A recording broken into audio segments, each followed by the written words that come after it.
Master minds commerce చదవాలనుకునే 10th inter విద్యార్థుల తొలి ఎంపిక. నమస్తే రమగారు. నమస్తే జయ. రమగారు, ఏదైనా ఒక చిన్న కథ చెప్తారా? దురాశ దుఃఖానికి చేటు చెప్తాం. పూర్వమట ఒక పట్టణంలో చూడాకర్ణుడు అని ఒక ఆయన ఉండేవాడు. ఈయన ఏం చేసేవాట, పప్పు దినుసులు అవి పెద్ద మార్కెట్లలో కొని చుట్టుపక్కల ఊళ్ళల్లో తిరిగి అమ్మి మారుబేరానికి అమ్ముకొని జీవించేవాడు. భార్య ఉంది ఆయనకి. సరే, ఒకసారి ఏమైందట, ఇన్ని పప్పులు దినుసులు అవి అమ్మే క్రమంలో నువ్వులు కారు చౌకగా బస్తా 10 రూపాయలకు దొరికినాయట. మార్కెట్లో వాళ్ళు ఎవరో సలహా చెప్పారు, ఈ 10 రూపాయలకి ఇప్పుడు దొరుకుతున్నాయి, చాలా పడిపోయినాయి, విపరీతమైన పంట ఉండి 6 నెలలు 4 నెలలు తిరిగేసరికి ఇది 40-50 రూపాయలు అవుతుంది, మారుబేరానికి అమ్ముకుంటే బాగా కనపడతాయి డబ్బులు అని చెప్తే ఈయన 10 రూపాయలు మదుపు పెట్టి, ఆ రోజుల్లో 10 అంటే చాలా ఎక్కువ, సరే మదుపు పెట్టి తెచ్చాడు. నువ్వులు తీసుకొచ్చి ఇంట్లో పెట్టాడు. భార్యను బాగు చేసి పెట్టమన్నాడు. ఆవిడ బాగు చేస్తే బస్తా 3/4 బస్తా అవుతుంది, ఒక సంచీడు 3/4 సంచీడు. అయితే ఆ పూట ఏం చేసింది ఆవిడ, పక్కింటి వాళ్ళు ఎవరో చెప్పారు చిమ్మిరి మహా బాగుంటుంది అని. ఎప్పుడో చిన్నప్పుడు తిన్నది ఈవిడ, ఇన్ని నువ్వులు తొక్కి అందులో ఇంత బెల్లం ముక్కేసి తిని చూస్తే ఎంత బాగుందో.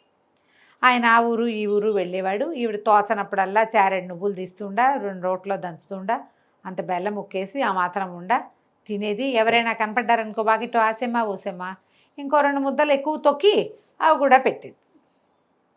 రోజులు గడిచిపోయినాయి. ఒకనాడు ఈ చూడాకర్ణుడు మార్కెట్కి వెళ్ళినప్పుడు నువ్వులు 100 రూపాయల బస్తా అయిందని వచ్చింది వార్త. 100 కాకపోతే 90కి అమ్ముకున్నారు, లాభమేనని ఆయన బస్తా పెట్టాడు కదా ఇంట్లో, పరిగెత్తుకుంటూ ఇంటికి వచ్చాడు. నువ్వుల బస్తా కోసం చూస్తే ఏది మొత్తం ఖాళీ. ఎవడు నిర్ఘాంతపోయాడు, ఇదేమిటే నువ్వులేవే అన్నాడు. తొక్కి తినేశానండి అని చెప్పడానికి భయం వేసింది. ఆలోచించి తినేశానండి అని నిదానంగా సాగదీసింది. ఆయన ఒళ్ళు మండిపోయింది. ఎవరెవరా దౌర్భాగ్యురాలా, 10 రూపాయలు 100 రూపాయలు అయ్యేదే, 2 నెలల గ్రాసం మనకి, ఇంత పని చేసావు, అంతెట్టా తిన్నావు, అంతెట్టా పంచావే అని చెప్పి 4 దెబ్బలు కొట్టి పో బయటికి అని బయటికి దోసాడు. అయ్యో, గట్టిగా కొట్టేశాడు. చేతికి అందిన కట్టె తీసుకుని కొట్టాడు. ఏం చేస్తుంది, చీకటి మాటన బయటపడిపోయేసరికల్లా ఆవిడ ఏడుస్తూ అటా నడుచుకుంటూ పోయింది. పుట్టింటికి వెళ్దాం అనుకుంది. పొమ్మన్నాడు. ఆవిడ ఇంట్లోకి రానివని అన్నాడు. పుట్టిల్లు పక్క ఊరు. ఈవిడ ఏడ్చుకుంటూ పోయి వెళ్ళేసరికి ఈ ఊరి చివరిన ఒక కాళికాలయం ఉంది. కాళికాలయం దగ్గర చేరేసరికి బాగా రాత్రి ఎక్కేసి ఈవిడ కాళ్ళు సాగటల్లా. మొదట దెబ్బలు కొట్టినప్పుడు నొప్పి అనిపిస్తుంది, కొంచెం గ్యాప్ వచ్చాక నొప్పులు తగ్గుతాయి, 2-3 గంటలు పోయాక మళ్ళీ నొప్పులు పెరగటం మొదలు పెడతాయి. నడిచి శోష వచ్చేలాగా ఉంది, నొప్పులు పుట్టేస్తున్నాయి దెబ్బలు. ఏం చేయాలో తెలియక ఆవిడ ఏం చేస్తుంది, దేవాలయంలో పడుకుందాం లేని లోపలికి వెళ్తే అమ్మవారి వెనకాల ఖాళీ ఎక్కువ. వెళ్ళి ఆ విగ్రహం వెనకాల పడుకుని మూలుగుతుంది. ఇంతలో ఏమైందట, ఒక గజ దొంగల జట్టు ఒకటి ప్రతిసారి కాళీ ఆలయంలో నమస్కారం చేసుకుని వెళ్తారు వాళ్ళు. ప్రతి దొంగ అయినా వాడి నమ్మకాలు వాడుకుంటాయిగా, అంతేగా. ఈ లోపలికి వచ్చిన గజ దొంగలు గుమ్మంలో నిలబడి, అమ్మా తల్లి ఇవాళ పెద్ద పట్టుకు వెళ్తున్నాం, పట్టు దొరికిందా సగం సొమ్ము నీకు అని చెప్పారు. వాళ్ళు హారతి ఇచ్చారు, పూజ చేశారు. ఈ చివరికి ఈ వాక్యాలు ఘోషణగా చెప్తే అట్నుంచి ఇటు తిరుగుతున్న ఈ చూడాకర్ణుడి భార్య అని మూలిగింది. గర్భగుడిలో అంటే ఎలా వినపడుతుంది, లాగా వినపడుతుంది. అని వినపడేసరికి అమ్మోరు పలికింది, అంబ పలికింది అనుకున్నారు వాళ్ళు. అంది అంటే మనకు డబ్బులు వస్తాయన్నమాట అని చెప్పేసి వెళ్ళిపోయారు. ఇది రాత్రి 11 గంటలకు జరిగింది. తెల్లవారుజామున 4 గజ దొంగలు వచ్చేసి ఒక సంచి నిండా సొమ్ములు తెచ్చి అమ్మవారి ఎదురుకుండా పెట్టేశారు. పెట్టేసి నీకు సగం ఇస్తామన్నాక నీ వాట పుచ్చుకో అని చెప్పి బోలెడు నగలు, ఒక మూట నిండా డబ్బులు అక్కడ పెట్టిళ్ళారు. సరే, వాళ్ళు వెళ్ళిపోయిన తర్వాత కొంచెం తెల్లవారుతుండగా పక్షులు కిలకిల రావాలు వినపడతాయి. ఊరు బయట బాగా వినిపిస్తాయి కదా, అవును. కిలకిల రావాలు వినపడుతున్నాయి. చూడాకర్ణుడిపై వెళ్ళాం ఏమనుకుంది, ఓహో ఇది వెలుగొస్తుంది, లేచి వెళ్దాం అమ్మ వాళ్ళ ఇంటికని లేచి వచ్చి అమ్మవారి ముందు దండం పెట్టుకోబోయి బోర్లా పడిపోయినంత పని అయింది. డబ్బులు మూట కాళ్ళకి తగిలేసరికి చూసుకుంటే ఏమిది, రాత్రి ఏం లేదు, ఎవరో పెట్టేశారు. అర్థమైంది, ఇంతకుముందు ఏవో మాటలు వినపడ్డాయి, దూరంగా గుర్రపు డెక్కల చప్పుడు వినపడుతుంది.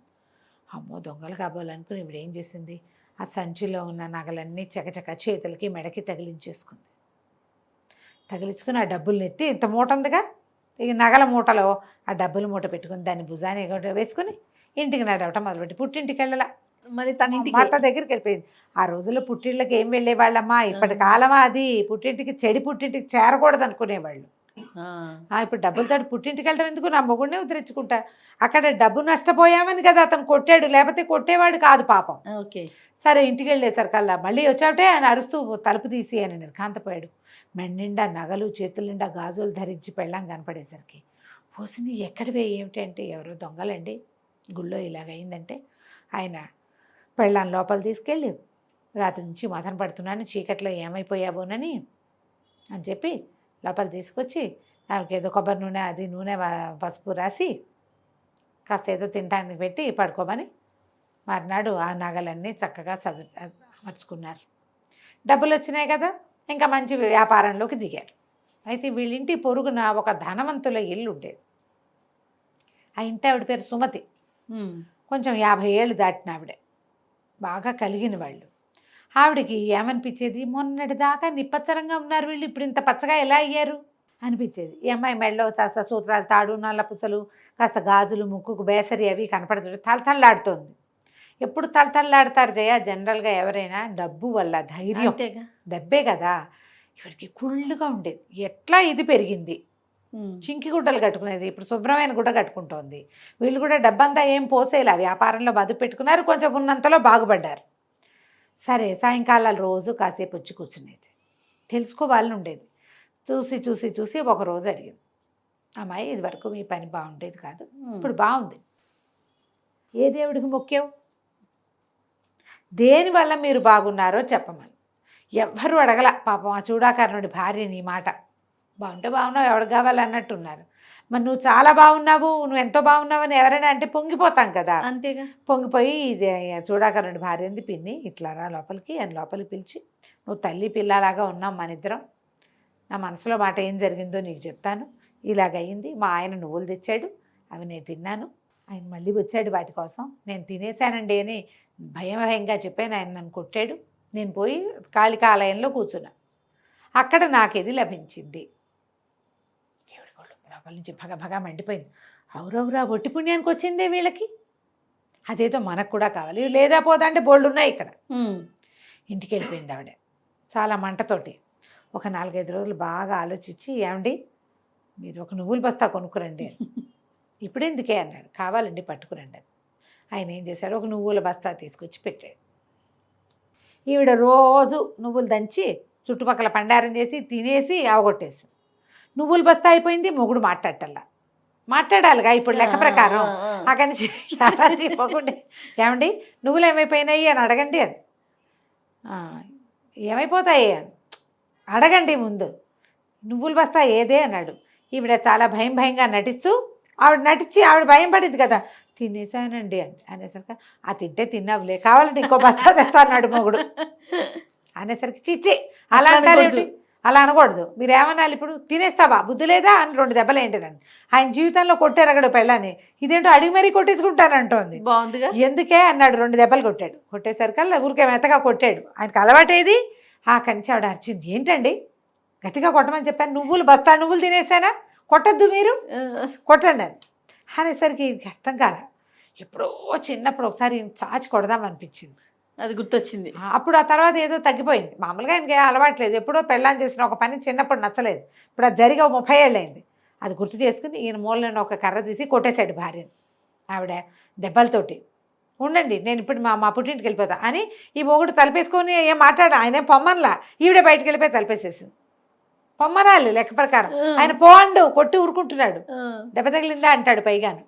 సరే బయటికి వెళ్ళిపోయి కొంగప్పుకుని వెళ్ళి కాళికాలయం దాకా నడిచెళ్ళి కాళీ ఆలయంలో వెనకాల కూర్చుంది. ఈవిడికి నొప్పెడుతోంది కానీ ఈవిడ వెయిట్ చేస్తోంది ఎవరు వస్తారా అని. సరిగ్గా అదేమిటి లెక్క, అమావాస్య నాడే కదా దొంగతనాలు. అర్ధరాత్రి అయ్యేసరికి దొంగలు వచ్చారు. వాళ్ళు, అమ్మ కిందటి నెల నువ్వు పంపించావు, చక్కగా పని అయింది, సగం నీకు అప్పచెప్పాం, ఈ నెల కూడా మమ్మల్ని జయంగా పంపించు, జయంగా దీవించు, జయం కలగాలని దీవించు, సగం నీకు అప్పచెప్తాం అనగానే ఓ అంది ఈవిడ. నిన్న ముందు మూలుగా ఎలాగుంది, అది ఊ అంటే హూలాగా వినపడింది. ఇప్పుడు గట్టిగా ఊ అంటే ఎలా వినపడుతుంది, ఓహో అన్నట్టుగా వినపడింది. అది నాకు అర్థం కాల, ఇదేంటి ఇట్లా అరుస్తుంది అమ్మ తల్లి, ఒరే ఎవరో చేరారు రా వెనకాల అని తీరా చూస్తే ఏముంది, వెనకాల ఈవిడ చక్కగా కొంగప్పుకుని పెద్ద మనిషిలా కూర్చుంది. దీపం పుచ్చుకొచ్చారు. అమ్మవారి ముందు దీపం పట్టుకొస్తే ఈవిడ వచ్చేసే హడావిడిలో ఆవిడ చేతులకి బోల్డు గాజులు, మెళ్ళో చంద్రహారాలు, ముక్కుకి చెవులకి దగదగలాడుతూ వజ్రాల డగలు ఉన్నాయి. దీపం వెలుగులో ఇవి ఎక్కువ మెరుస్తాయి, ఇంత లైట్లలో అంత మెరవదు, వస్తువు ఉన్నట్టు తెలుస్తుంది. చిన్న దీపం పట్టుకొస్తే ముక్కుకి వజ్రం ఉంటే తలుక్కుమంది. ఆ కంచి పట్టుకున్నారు, అన్నీ వచ్చేసారు సూత్రాలతో సహా, మట్టెలు పాంజేబులు పిల్లేళ్ళుతో సహా తీసేశారు. మొత్తం తీసేసి ఏమిటి మా దగ్గర నుంచి డబ్బులు కొట్టేద్దామని చూస్తామని 2 చెంపకాయలు కొట్టి వెళ్ళిపోయారు. అమ్మ తల్లి బాగా కరుణించింది, బయటికి వెళ్ళక్కర్లేదు, ఇక్కడే దొరికేసింది నగ అని. ఏం చేస్తుంది ఈవిడ, పరాభవం, అవమానం, వస్తువు పోయింది. కాళ్ళు ఈడ్చుకుంటూ ఇంటికి వచ్చింది. వచ్చేసా తలుపు కొడితే ఈయన అన్నాడు, ఒకటి ఎక్కడికి వెళ్ళావే, అదేమిటంటే బోసిమొహం వేసుకుని ఉన్నావు నువ్వు అన్నాడు. ఆవిడ వల ఏడ్చింది. నేనేం చెప్పను, దానికి బోల్డంత వచ్చింది, నాకు కూడా వస్తుంది అనుకున్నాను, చూడాకర్ణుడి పెళ్ళానికి వచ్చినట్టుగా వస్తుంది అనుకున్నాను, ఇంత పని చేశాను, ఇదేమో ఇటా అయిందండి అనేసరికి ఆయన కేకలేశాడు. ఆ అమ్మాయి అసలు గతిగడిగిపోయి ఉంది, ఏమీ లేదు. అమ్మ తల్లి తను అట్లా కరుణించిందే, అదే మనకి ఎందుకు వస్తుంది, పైగా మనకి లేదా పోదా వాళ్ళు వచ్చినట్టు మనకెందుకు రావాలి. నీ ఆలోచనే తప్పు, నీ దురాశ వల్ల ఉన్నది కూడా పోగొట్టుకున్నావు, లేకపోతే నీ వస్తువులు నీకే ఉండేది. అంతే. పట్టు మళ్ళీ చేయించుకుందామని తర్వాత మళ్ళీ నగలు తెచ్చుకున్నారు. ఆ తర్వాత ఆవిడ ఎప్పుడూ ఇలాంటి చుప్పనాథ పనులకి పోలేదు. ఎవరు చుప్పనాథనానికి పోకండి, ఎవడి అదృష్టం వాడిదే. కథ కంచికి మనం ఇంటికి. రైట్ రమ్మ గారు, నమస్తే. నమస్తే.